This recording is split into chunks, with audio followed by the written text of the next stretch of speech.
Hey there. This week in Artificially Informed, top headlines: Meta's legal woes are finally catching up to it. Sora is on the chopping block, or other words, the director saying cut. And offboarding in the age of AI, still way too manual and still done very poorly. All this and more on this week's edition of Artificially Informed.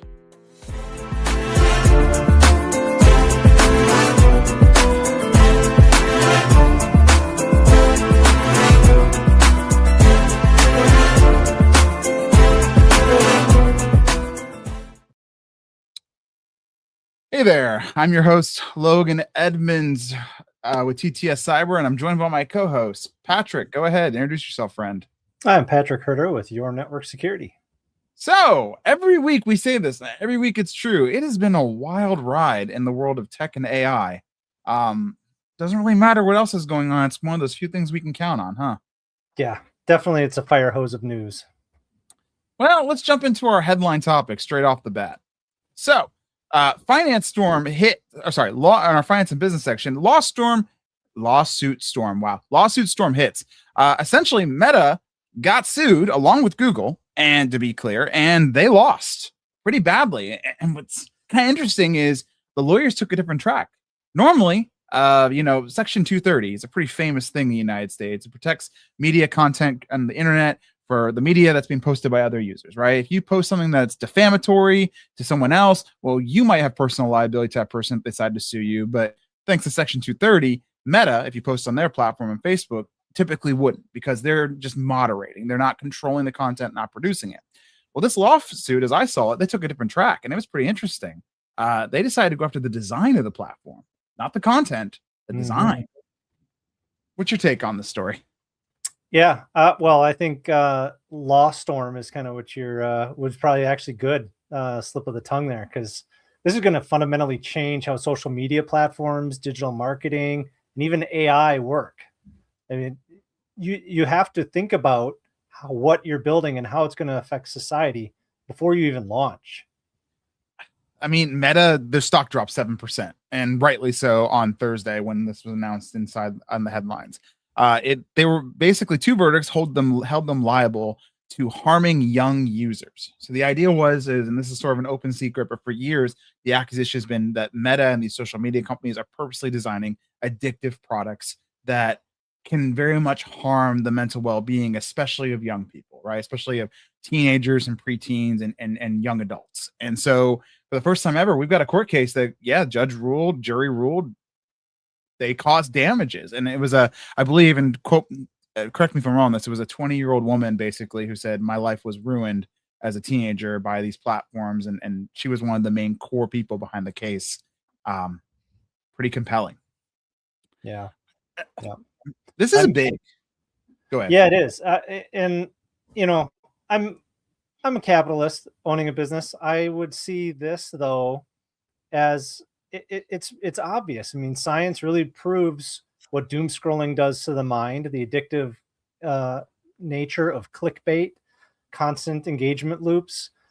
This is just when you apply these same models without any kind of regulation whatsoever or any kind of oversight, you're shaping not only just the feeds and the advertising, you're shaping how people think. AI psychosis is a thing we've been talking about now for almost a year. Yeah. I mean, so what happened with Meta? People are probably asking, we skip that part. They were forced in order to pay a $375 million judgment to the plaintiffs in the suit. And on top of that, Google and Meta were found liable, but actually originally Snap and TikTok were also in the lawsuit. They had settled privately with the plaintiff before the court case had rolled all the way to trial. Some of the evidence that was produced during this thing was just, for lack of a better term, damning. It really was. Like, they found email threads where they're all the employees of Meta were saying, are we making something that's too addictive? And the response back was, bottom line, we have to increase the revenue. Doesn't matter. Push it to product, right? Like, this is something they need to make like a Black Mirror episode on Netflix out of this. I swear. Like, it actually is going to end up there, because it is just compelling. And if you read the full Reuters story, which if you're signed up for our newsletter, you get a link to the full Reuters story as well as our summary of the take. But you read the whole thing, it's pop the popcorn. And I mean, the big damages, $375 million. Doesn't seem like a lot. doesn't take a lot to become like Meta, but it's opened the door. There's Mhm. precedent now. There's precedent, which means insurance is impacted. Insurers are going to be, you better believe Meta has to carry insurance on a whole bunch of stuff. They're going to be impacted by that. And also, too, now other plaintiffs that theoretically might want to make a case have a precedent to stand on. So, I mean, for the past 2 decades, these companies have relied on Section 230, like the Bally work of you can't get me, I'm behind the shield. This is the first proven track we've seen go all the way to trial where it worked. They managed to bypass the entire Section 230 protections, which is an existential thing, I would say, for these social media companies. That was, I mean, when you start making, what was it? What was the legal drama that it was ridiculous. The Good Lawyer, like back in the mid 2010s, you know what I'm talking about? That legal drama. They actually had a whole, Suits. what is it? Suits. I think Suits had an episode about it too, to be honest with you. Like, Yeah. this has been a legal trope for the longest time that media companies and media darlings and social media companies can't be harmed, and that's no longer the case. Mm-hmm. Moving on to our core story of what can go wrong in your business this week. This is where we get to talk about stuff we see in daily workflows and how it goes wrong in people's organizations. And right now, there's a big one. I contend, Patrick, that onboarding and offboarding are two of the most critical workflows you will ever build in your business. Yeah. They set the tone. They also protect your butt from, especially in the case of offboarding, in the case of it's not a voluntary offboarding, against reprisal from former employees. And what's your experience? My experience has been very few organizations seem to have these processes dialed in way Very less much. than you would think. Very much so. I mean, they're unpredictable. You don't do them every day, so you don't have the exposure that constantly reminds you, I should really develop this process because it's just affecting my day to day. Some organizations don't have turnover for a couple of years, and they have this sudden changeover. What's really worse is when the changeover's in the HR department. You really are open to all kinds of potential problems. I mean, even just comms. We had the recent event where we both were involved, and employees' communication methods weren't turned off before they were asked to leave. And what happened? They had a chance to blast the entire company with their thoughts of leadership and behind the leadership, right? Like Yep. that. Talk about controlling error. We usually when companies let go of people, they want to have a chance to tell everyone else first and kind of lead that narrative. Well, like, there goes that option, right? It doesn't always work Yep. out that way. Offboarding is key, in my opinion. It's also a huge security risk. Yes. You don't have an offboard. Think about all the access your employees have to your company's digital assets. Seriously, think about it. Social medias, bookkeeping, bank accounts, just general communications, SaaS tooling and branding in the marketing department. I can't count how many people we have access to our Canva account for us, for example, working here, right? Like that's been a thing I've had to deal with. If you forget to turn those off, even those employees don't use that door, right? Like they leave in good faith and move on. That Yep. door is still left open for someone else theoretically to get in. If a hacker manages to guess the password or manages to figure out, hey, there's an account that has admin privileges that haven't been used in 8 months, who's going to catch that person? No one even knows it exists. Right. Huge deal. Yeah, and this is definitely where a business and IT come together and have to be really tightly integrated. Because if you're not talking to each other, there's a massive security gap. This stuff needs to be timed properly when you're offboarding an employee. Because when you really think of it, the loss of a job is in the top 5 most stressful events of anybody's lifetime. So emotions are high. People can act in irrational ways. They're dysregulated. You need time to shut the light switch off and make sure that they don't have access when they face that. I've never had an offboarding that isn't emotionally charged unless the employee is leading the offboarding, right? Like the only exception to that has been if they're the ones voluntarily, it's time for me to move on. Here's my 2-week notice. Cool. But every other single one, emotions are high on both parties. Things are tense.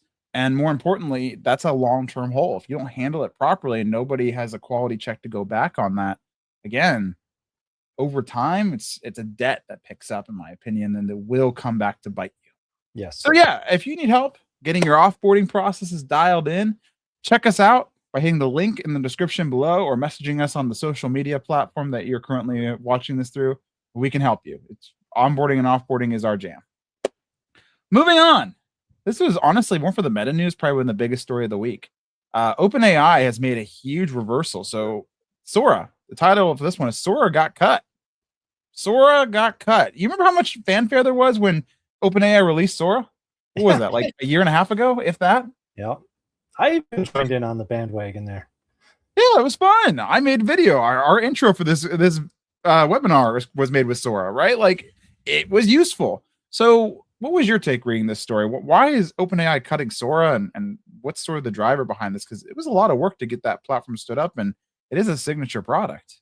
Yeah, but this is a big signal. I mean, for the most part, I would say in terms of what they were getting out of it for their investment into development of Sora, it was an entertainment tool. I mean, it contributed to so much slop. Nobody's making money on that except for some of the viral content.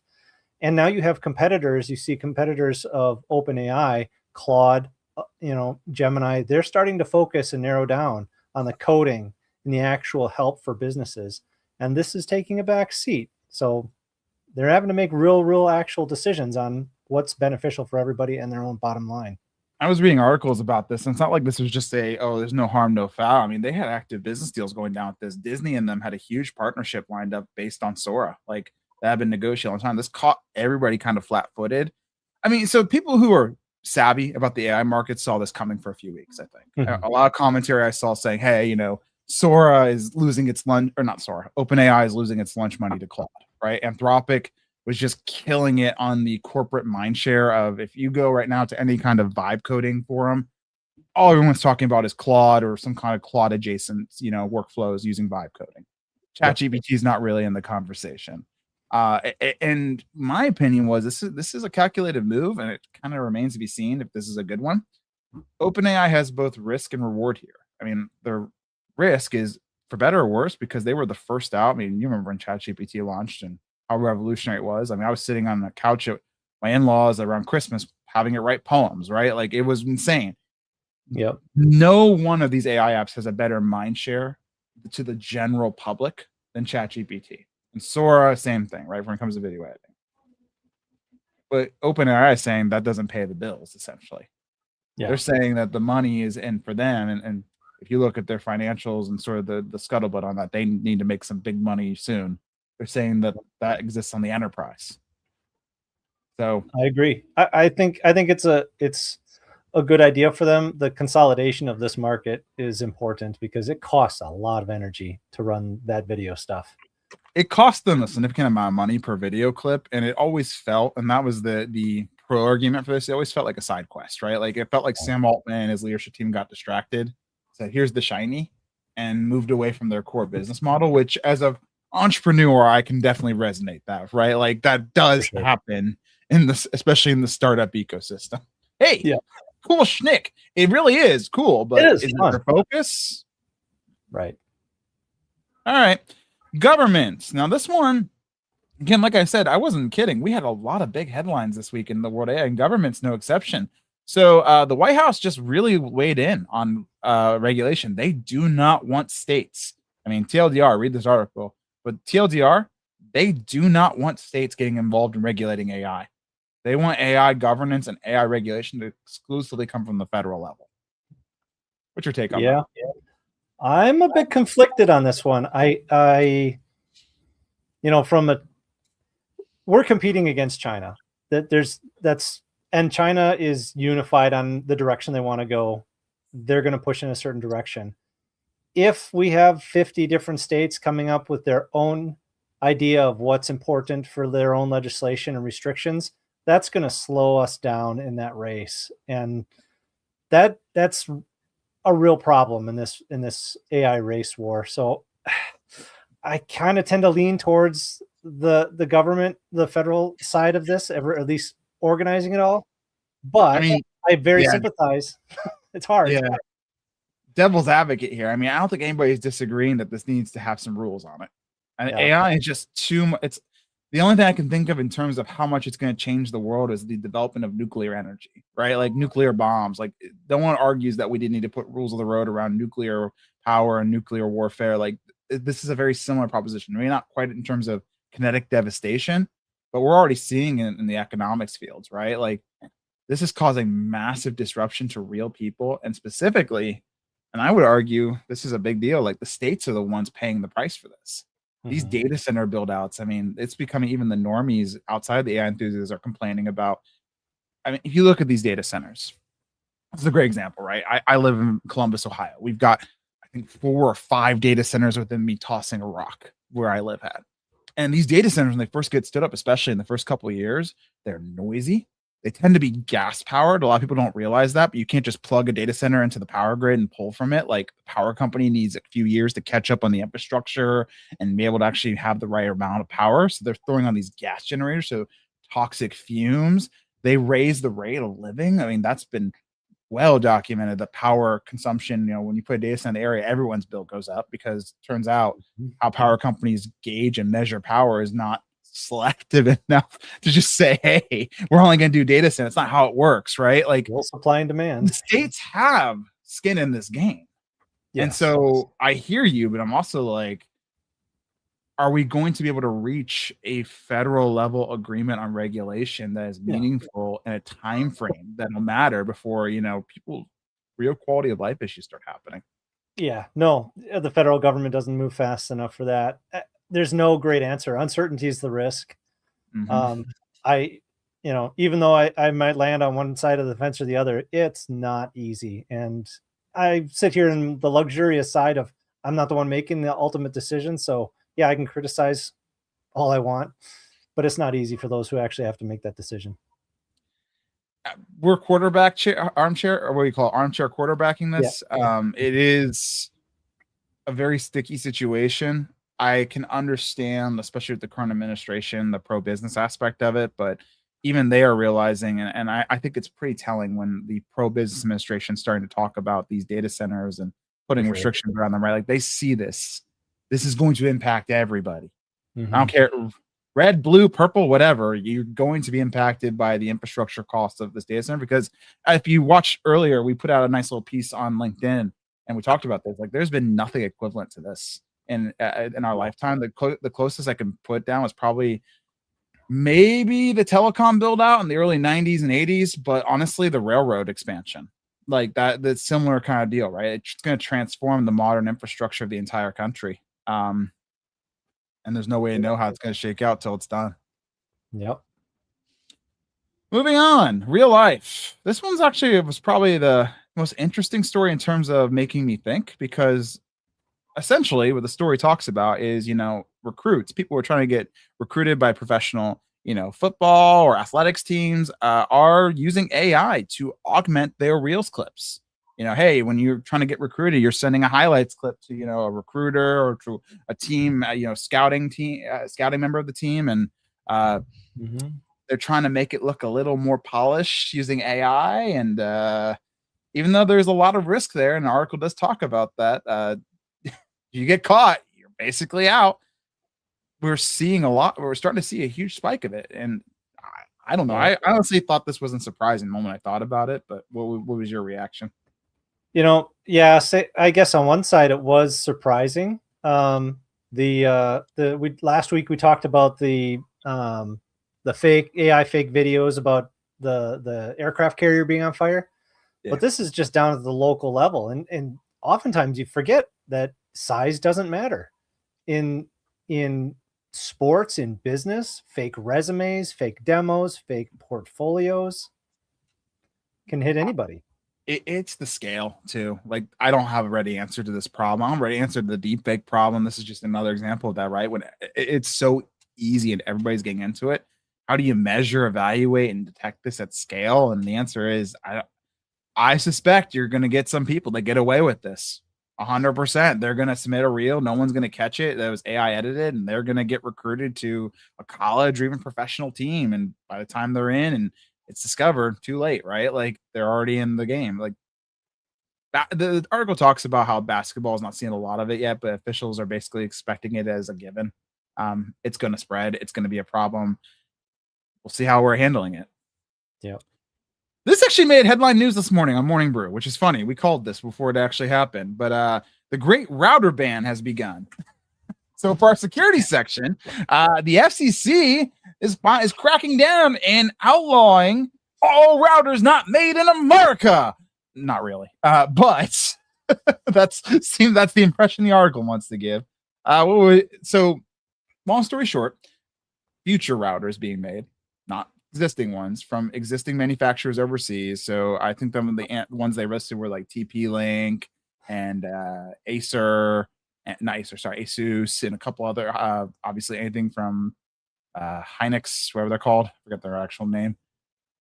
Not allowed. Like the U.S. is going to start putting real restrictions on importing them and using them because they pose an unacceptable security risk, national security risk, going to FCC. Meh? Yes? No? How did you feel about this? I mean, tinfoil hat wearers and or AKA embedded device security specialists have been talking about this for decades. In my early career, I used to listen to Paul.com's Security Weekly, and this is what they were talking about. Yeah, I mean it's real. I mean, look at what Israel did to Hezbollah with the pagers. It's a thing.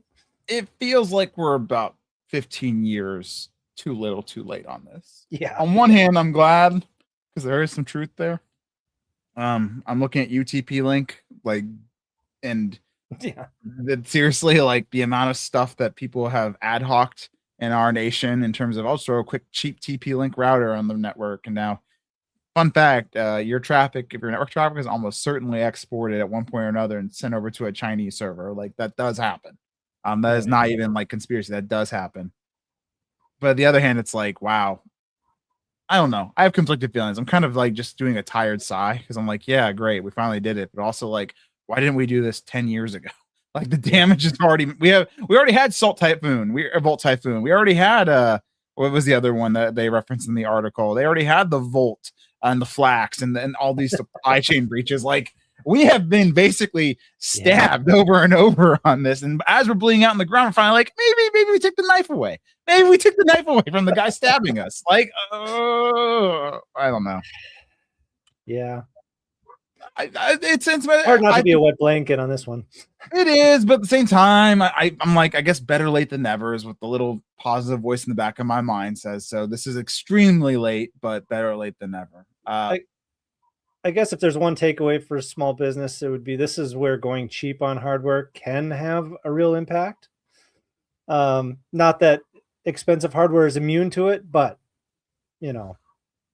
I think one of the things that's going to become quickly apparent is we're moving into a world, no matter what, where cheap hardware is not going to be in the vocabulary. We talked about the data centers earlier. RAM, CPU, GPU, silicon as a whole, all the manufacturing costs are going through the roof on the business and consumer side because the data centers, I mean, what's the old saying? Who gets rich in a gold rush? It's not the miners. It's the guy selling pickaxes, right? Yeah. In this case, computer hardware is the pickaxe, and every single manufacturer has jumped on that bandwagon. There is a chance here, finally, I think, because of the costs involved, to actually have organizations slow down and say, "Hey, before I make an investment, because it will be an investment, that things are going to get very expensive, and they already are. Maybe I vet who I'm going to buy because once I partner with them, chances are it's going to be what I'm using for the next few years." Yep. I can be optimistic. I don't know if that's actually going to happen, but I can be optimistic. Something to stop FortiGates. Like, right. That was my other thing too. Like, is there anything in here about FortiGates? Because I'm really tired of patching broken, hacked FortiGate firewalls. Well, and I think you hit the nail on the head. If there's a theme this week, it's this: AI is getting more practical. The risks are real, and businesses that stay intentional, they're the ones that are going to win. Actually, I have a different take, and it's something that hit me and resonated with me because, a lot of what we see in the AI news from our peers and colleagues in every industry, no matter what you're working, if you're watching this, you probably heard too, is what cool things can I do experimenting with it? And I would say experimenting with AI and making these cool proof of concepts is not the difficult part, and it's not the exciting thing. The part that makes meaningful change is the stuff we're talking about today. Change management, consistent execution, understanding the vision, how we're going to use this AI to put it into place, or this technology to put this place. B, the fundamental understanding of the businesses and organizations you're running in, and then just slog, right? When you roll out big changes like this, organizations small and large, elbow grease is the word I like to use. Elbow grease. It takes time. It always goes over. Organizations that are going to kill it on AI, they're going to be the ones that have the discipline to hold out, to be strategic about here are the areas I want to apply it, not bite off more they can chew, really vet, not just experiment, but vet on the solutions they're deploying. And then, yeah, I am seeing organizations clean up with AI, but I'm also seeing a lot of them just shift their cost centers from I used to pay a bunch of vendors to do something. Now I have to pay a bunch of in-house resources to manage this crazy thing that I built, right? Like that is my take for this week is vision's great. Executional discipline with vision is better. 100%. All right. Well, signing off here. I'm Logan Edmonds, CEO of TTS. Patrick. I'm Patrick Herter, your network security. See you next week, guys. And hopefully the shenanigans keep entertaining. Take care.